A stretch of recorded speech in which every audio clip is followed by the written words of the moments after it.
What's going on in Oakland right now shows the idea of opening America's borders to anyone who wants to come here, anyone, is increasingly popular. Within a few years, the concept of open borders may even become part of left-wing orthodoxy. In fact, it basically already is. But what would that look like if we had open borders here?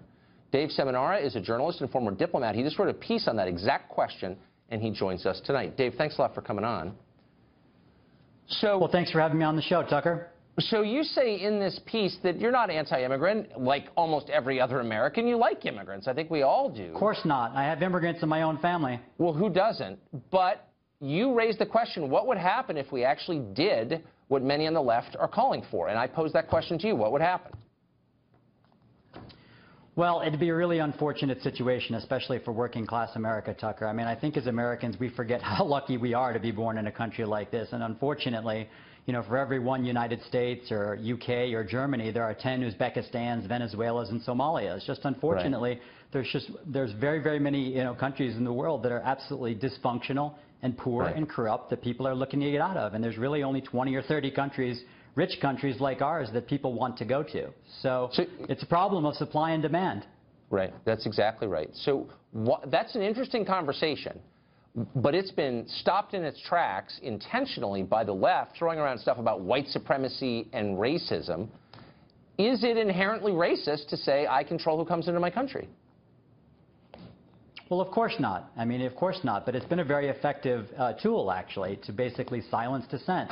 And so, you know, anyone who says that we need to limit immigration, and no matter the fact that we're talking about limiting it from white countries, black countries, brown countries, yellow countries, you know, is labeled a xenophobe and a racist. And it's, you know, it's a very effective way to silence dissent. And, you know, unfortunately, our president has said some, you know, incendiary things about immigrants. And that's really played right into the left's hands in this matter, is that he's allowed, I think, the left to sort of equate limiting immigration, which is a very reasonable topic, is what we need to do with racism and xenophobia. And it's been very effective for them, but it's very unfortunate because it's not an honest debate, and the American people, you know, aren't informed based upon it. What I find so confusing is that the left traditionally has stood for a pristine environment, conservation, keeping the outdoors beautiful, and I'm for those things, by the way.